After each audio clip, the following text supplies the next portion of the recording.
Hello guys. I hope कि आप सब लोग अच्छे होंगे।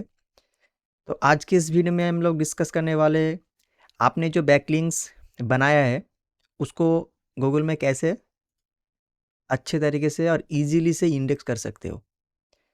तो जब मैं इस वीडियो को रेडी कर रहा था तब मैंने देखा कि एक भैया ने मैंने जो पिछली वीडियो को यूट्यूब में पब्लिश किए थे उस पे कमेंट किए थे। ठीक है। तो ये वीडियो था कि मैनुअली हम लोग हाई डी आर बैकलिंक्स कैसे क्रिएट कर सकते हैं। ठीक है। और उसका जो क्राइटेरिया था और जो अच्छे तरीके से बैकलिंक्स क्रिएट करने के लिए वो सारे के सारे स्टेप्स यहाँ पर मैंने डिस्कस किए। तो इसीलिए ये जो भैया ने एक अच्छे से कमेंट किए थे ना, ये दिल से बहुत अच्छा लगा। ठीक है। और मैं 2013 से एसईओ फील्ड में काम कर रहा हूँ। मोस्टली मैं फ्रीलांसिंग काम करता हूँ क्लाइंट के वेबसाइट का एसईओ के लिए। और कभी भी मैंने ये नहीं सोचा था कि यूट्यूब में भी मैं अपने वीडियो को पब्लिश करूँगा।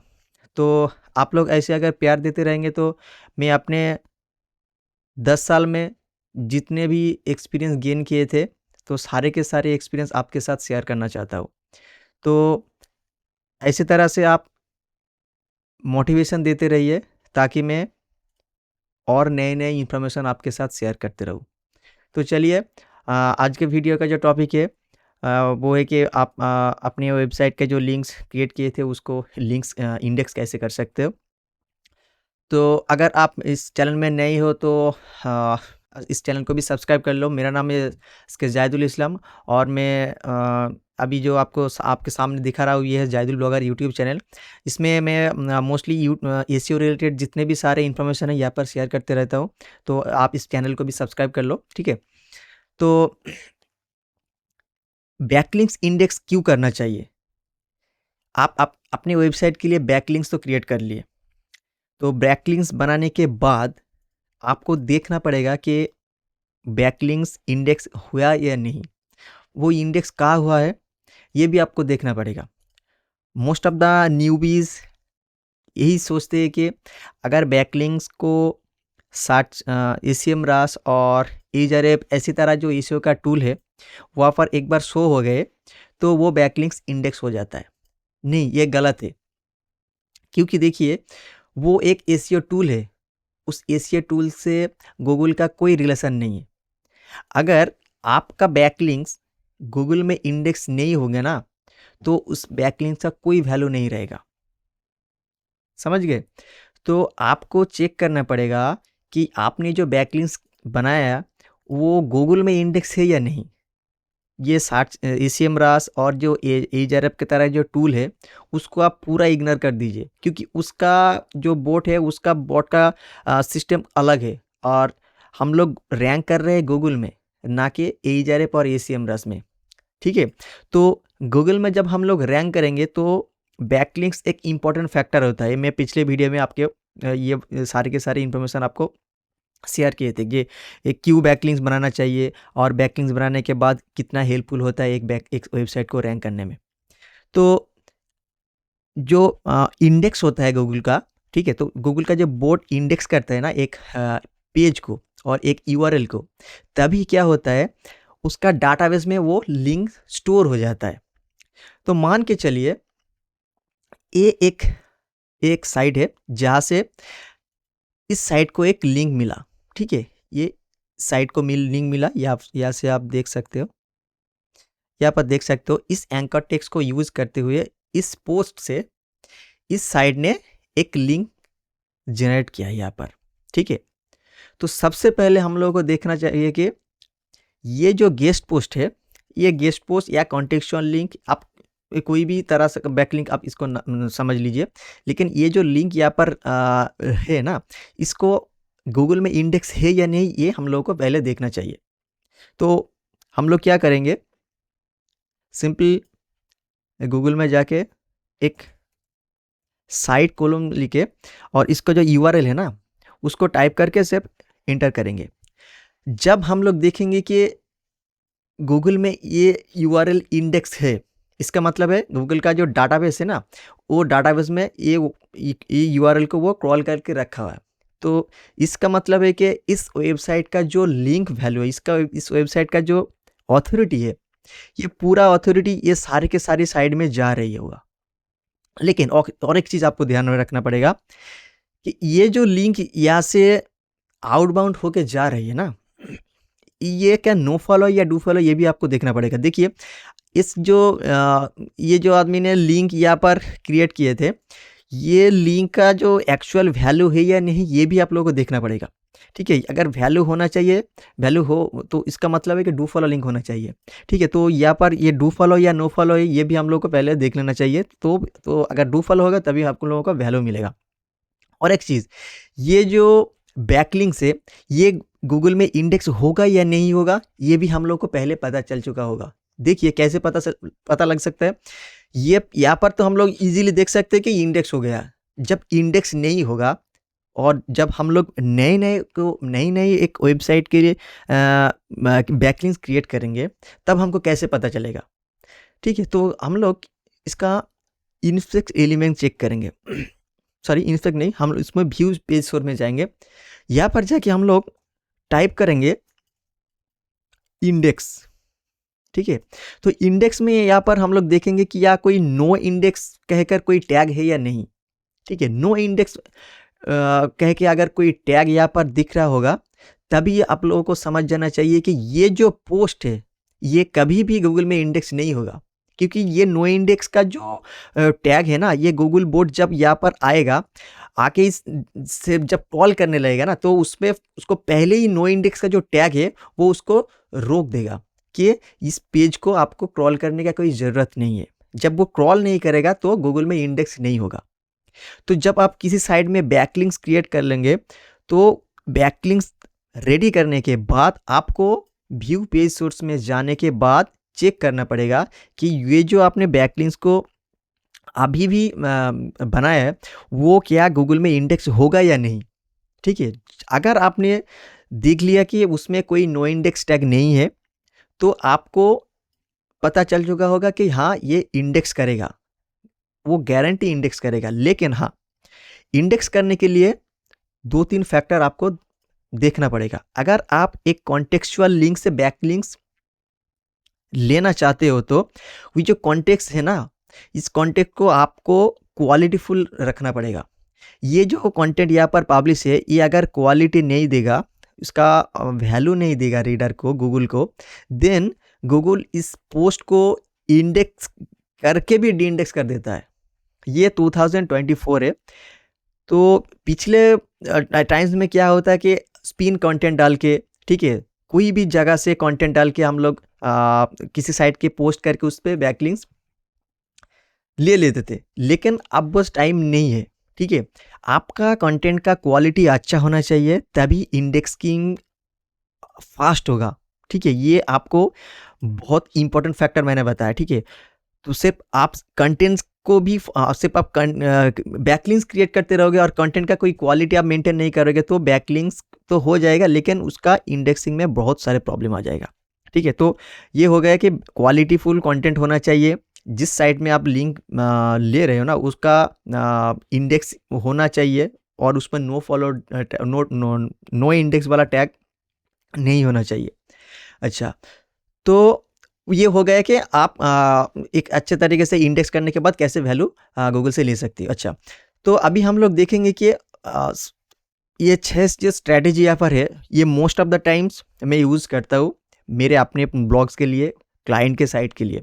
ठीक है, तो हो सकता है कि 1-2 स्ट्रैटेजी आपके ऊपर काम करे, 1-2 स्ट्रैटेजी नहीं काम करे। ठीक है, ये 6 जो स्ट्रैटेजी यहाँ पर है, आप इसको फॉलो करेंगे तो मेरा एक्सपीरियंस है कि आपका बैकलिंक्स इंडेक्स होगा ही होगा।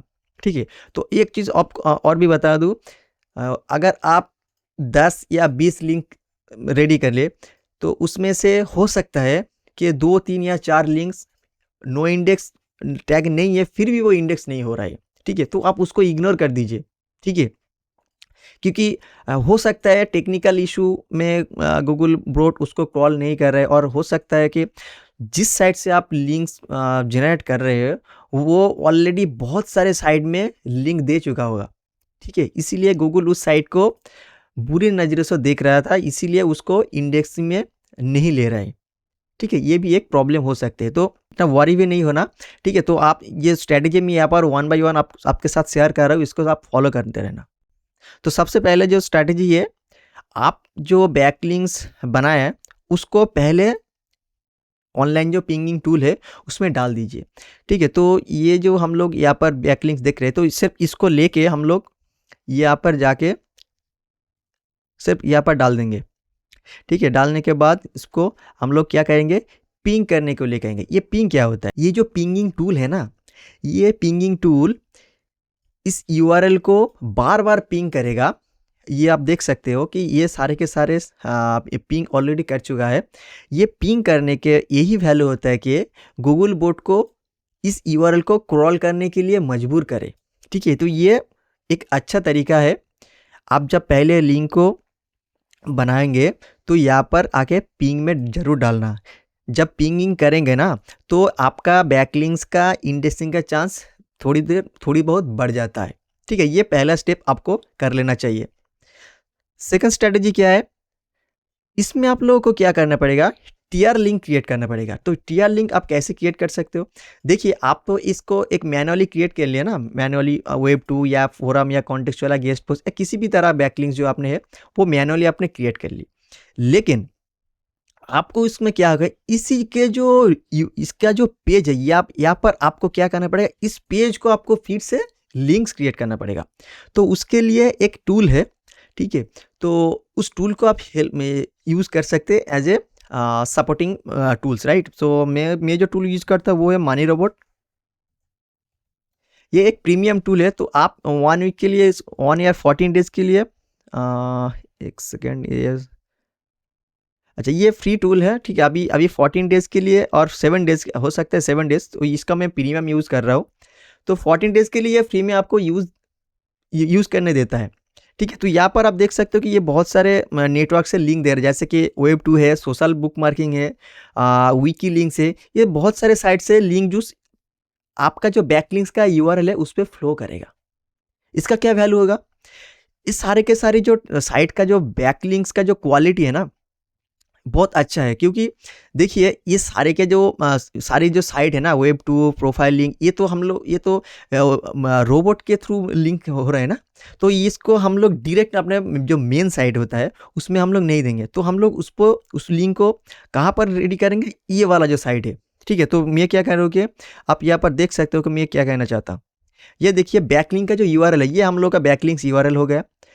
इस यूआरएल को हम लोग क्या करेंगे, profile, forum, Vicky, redirect, bookmark, social, ये जितने भी टाइप्स का बैकलिंक्स है रोमानी रोबोट से, उस बैकलिंक्स को हम लोग इंडिकेट करके लिंक क्रिएट करेंगे। समझ रहे। तो इसमें क्या होता है कि ये जो बैकलिंक्स का यूआरएल है ना, उसका क्रॉलिंग होने का चांसेस बहुत ज़्यादा हो जाता है। ठीक है, ये एक अच्छा तरीका है लिंक को जल्दी से इंडेक्स करने का। तो मेरे पास मनी रोबोट भी है, रैंकर एक्स है, जीएसए भी है। ठीक है, तो मैं हर तरीके से टूल को यूज़ करता हूँ। तो मोस्ट ऑफ द टाइम्स मेरा जो बैकलिंक्स है वो पिंगिंग और जो मैं नेक्स्ट स्ट्रेटजी आपको बताऊंगा उसी में लिंक्स उसमें इंडेक्स हो जाता है। जब मेरे लिंक्स को इंडेक्स करने के बाद उसको बूस्ट करना है, जूस को उसका बैकलिंक्स का क्वालिटी और भी बढ़ाना है, तब मैं इस स्ट्रेटजी 2 को यूज़ करता हूँ। तो आप भी इसको यूज़ कर सकते हो, ये एक अच्छा वैल्यू देता है। तो हाँ, एक चीज़ आपको बता दूँ कि इसको आप डायरेक्टली मेन साइट या मानी साइट आपका जो है ना उसमें डायरेक्टली यूज़ ना करें, क्योंकि इसका मोस्ट ऑफ द साइट का ये है कि उसका स्पैम स्कोर बहुत ज़्यादा होता है। और ये ऑटोमेशन जो लिंक है ना, इसको आप इग्नोर करेंगे तो बहुत अच्छा होगा, क्योंकि मेन साइड में हम लोग इसी टाइप के बैकलिंक्स नहीं क्रिएट कर सकते। ठीक है, तो अच्छा होगा कि आप मैनुअली बैकलिंक्स क्रिएट करो, और इसका जो वैल्यू है ना, आप इसका जो बेनिफिट है आप अपने टीआर 2 के नेटवर्क में यूज़ करो। अच्छा, तो ये हो गया सेकंड स्ट्रेटजी। अच्छा, थर्ड स्ट्रेटजी में हम लोग देखेंगे कि बहुत सारे ऐसे पीडीएफ सबमिशन साइट है। तो आपने क्या करना है कि आपका जो पूरा टोटल बैकलिंक का जो लिस्ट है उसको आपने एक एक्सेल शीट में, सॉरी एक पीडीएफ में डाउनलोड कर लेना है। ठीक है, तो पीडीएफ में डाउनलोड करने के बाद आपको जो पीडीएफ सबमिशन साइट है यहाँ पर मैं नोट कर दिया आपको। ये पीडीएफ सबमिशन के जो साइट का लिस्ट है, यहाँ पर 7-8 जो साइट है ना, इसको आप फॉलो, उसको आप साइड में जाओ और आपका जो पीडीएफ फाइल है बैकलिंक का, इसमें आप अपलोड कर दो। ये भी बहुत अच्छा तरीका है बैकलिंक्स इंडेक्स होने का, ठीक है। तो ये क्या होता है कि ये सारे के सारे जो साइट है ना, इसमें गूगल बोट बहुत फ्रीक्वेंटली क्रॉल करता है। तो आपका जो पीडीएफ है उसमें अगर सबमिट होएगा ना, तो उसको भी वो कॉल करने लगेगा। जब आपका पीडीएफ को वो कॉल करेगा, तो गूगल बोट क्या करता है कि पीडीएफ में जितने भी सारे इन्फॉर्मेशन है वो भी उसके साथ साथ कॉल करता है। और पीडीएफ में आपका बैकलिंक्स होगा, तो वो क्या होगा कि उसका जो बैकलिंक्स का इंडेक्सिंग का चांस भी बहुत ज़्यादा बढ़ जाता है, ठीक है। तो ये पीडीएफ सबमिशन साइट का जो वैल्यू है ये भी अच्छा है, आप इसको भी फॉलो करते रहना। अच्छा, नेक्स्ट है क्या, स्ट्रैटेजी 4 में क्या यूज़ करता हूँ कि हाँ, जो ट्वीट ट्विटर में वायरल हो रही है, उसको आप यूज़ करके अपना जो बैकलिंक्स का यूआरएल है उसको शेयर करते रहो। तो यहाँ पर हम लोग देख सकते हैं कि ये जो ट्विटर का ट्रेंडिंग सेक्शन है ना, इस ट्रेंडिंग सेक्शन में हम लोग देख सकते हैं कि यहाँ पर ये जो ट्रेंडिंग ऑप्शन यहाँ पर शो रहे हैं। अगर हम लोग क्या करेंगे, इस ये ट्रेंडिंग का जो टॉपिक है ना, ये हैशटैग वाला, इसको हम लोग लेंगे। इसको लेके से पोस्ट में जाएंगे और यहाँ पर हम लोग का जो लिंक है, ये लिंक यहाँ पर आके पेस्ट कर देंगे। और थोड़ी बहुत यहाँ पर इंफॉर्मेशन भी लिख सकते हैं, लेकिन ट्विटर में ज़्यादा हम लोग नहीं लिख सकते, ठीक है। तो थोड़ी बहुत 10-12 वर्ड हम लोग यहाँ पर लिख सकते हैं। तो लिख के यहाँ पर हम लोग पोस्ट करेंगे। तो क्या होता है कि गूगल जो है ना, ये ऐसे बड़े सोशल मीडिया साइट है, यूट्यूब, फेसबुक, ट्विटर, इंस्टाग्राम, ये बड़े बड़े जो सोशल मीडिया साइट है, इस सारे के सारे सोशल मीडिया साइट में नज़र रखता है। तो इसका क्रॉलिंग भी बहुत अच्छा होता है, ठीक है। बहुत टाइम में ये बहुत बड़ा अच्छे से अच्छे क्रॉलिंग कर लेता है। तो इसीलिए इस टाइप का जो सोशल मीडिया साइट है, आप उसको फॉलो करो और बैकलिंक्स का यूआरएल उसमें शेयर करते रहो, ठीक है। तो हो सकता है कि इजीली आपका बैकलिंक्स यहाँ से इंडेक्स हो जाए, ठीक है। ये एक अच्छा तरीका है बैकलिंक इंडेक्स करने का, आप इसको फॉलो करो। हाँ, इसमें स्पैम मत करो यार। बहुत सारे बैकलिंक्स को लेके यहाँ पर बार बार यहाँ पर ट्वीट करने का ज़रूरत नहीं है, ठीक है।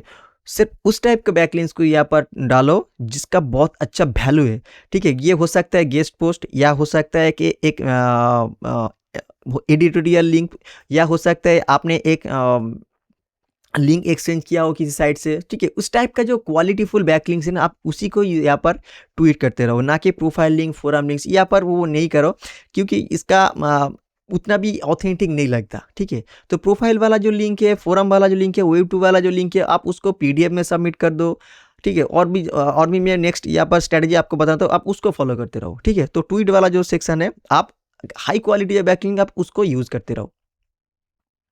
अच्छा, उसके बाद आता है कि स्ट्रेटजी 5, एक इंटरेस्टिंग थिंग है यहाँ पर। देखिए, हम लोग क्या करेंगे, हम लोग एक ब्लॉगर पेज बनाएंगे। एक ब्लॉग पेज में जो हम लोग साइट बनाते हैं ना फ्री का, तो उसमें हम लोग ब्लॉग पोस्ट का एक साइट क्रिएट करेंगे। अच्छा, यहाँ पर मैं आपको दिखाता हूँ ये स्ट्रेटजी कैसे काम करता है। तो मान के चलो ये हम लोग का ब्लॉगर का साइट है, यूआरएल हो गया। तो हम लोग क्या करेंगे, इस ब्लॉग को हम लोग एक वेब मास्टर टूल में ऐड करेंगे। तो ये हो गया आपका वेब मास्टर 1, ठीक है। तो ये वेब मास्टर 1 है। और हम लोग मेन जो हम लोगों का मानी साइड होगा, उसको एक अलग से जो ब्लॉग साइड होगा, सॉरी, आपको बताता हूँ। ये हम लोग का मानी साइड है जिसको हम लोग गूगल में रैंक करना चाहते हैं। और इस साइट को हम लोग एक अलग सी वेब मास्टर और सर्च कंसोल में ऐड करेंगे, ठीक है। तो एक वेब मास्टर में ये दोनों साइट को ऐड नहीं करेंगे। जो ब्लॉग स्पॉट का जो साइट है ना, उसको यूज़ करेंगे एक वेब मास्टर, एक डिफरेंट वेब मास्टर में, एक नया या जीमेल आईडी लेके उसको क्रिएट करके एक नया वेब मास्टर में हम लोग उसको डालेंगे। और मानी साइट का जो यूआरएल है उसको हम लोग क्या करेंगे, एक दूसरे सर्च कंसोल में डालेंगे। इसके बाद हम लोग क्या करेंगे, इस ब्लॉग पोस्ट में एक पोस्ट करेंगे जहाँ पर हम लोग थोड़ी बहुत इन्फॉर्मेशन देंगे, थोड़ी बहुत कंटेंट डालेंगे और कंटेंट के नीचे हम लोग जो जितने सारे बैकलिंक्स क्रिएट किए हैं उसको वहाँ पर पेस्ट कर देंगे। ठीक है, तो पेस्ट करके उस कंटेंट को हम लोग पोस्ट करेंगे। ठीक है, तो ब्लॉग पोस्ट में एक कंटेंट को पोस्ट करेंगे। अब क्या करेंगे, इस ब्लॉग पोस्ट को इस वेब मास्टर में जाके फेच करेंगे ताकि ये जो ब्लॉग पोस्ट में जो कंटेंट है जिसमें हम लोग का बैकलिंक्स का लिस्ट है उसको गूगल वेब मास्टर क्रॉल करे। जब वो पेज को क्रॉल करेगा ब्लॉग पोस्ट का, तब क्या होगा, उस पेज के साथ साथ जितने सारे बैकलिंक्स है उसको भी क्रॉल करने लगेगा। जब क्रॉल करेगा ना तो बहुत हाई चांसेस है उस बैकलिंक्स को इंडेक्स करने में। ठीक है, तो ये एक अच्छा तरीका है, आप इसको जरूर यूज करना। और हाँ, आज ही ब्लॉग पोस्ट क्रिएट करके आज ही सारे के सारे बैकलिंक्स यहाँ पर डालने के बाद जबरदस्त उसमें फेच नहीं करना वेब मास्टर में। ठीक है, नेचुरली काम करो। जब आप आज आप ब्लॉग पोस्ट करेंगे, ब्लॉग पोस्ट रेडी करेंगे, ठीक है, 2-3 दिन और टाइम लोगे और टाइम लेके और भी कंटेंट यहाँ पर पोस्ट करेंगे, तब जाके सर्च कंसोल में उसको फेच करोगे। ठीक है, तो राताराती ये काम नहीं करना, टाइम लेके काम करना है। अच्छा, उसके बाद और एक मेथड है कि गूगल जो पेज जो साइट है ना, यहाँ पर क्या करेंगे, जो ब्लॉग स्पॉट का जो पेज बनाया हम लोग वहाँ पर आके उसका एनालाइज करेंगे ताकि गूगल बोट का जो है ना वो उस साइट को जाके उसको भी एक बार फेच करे।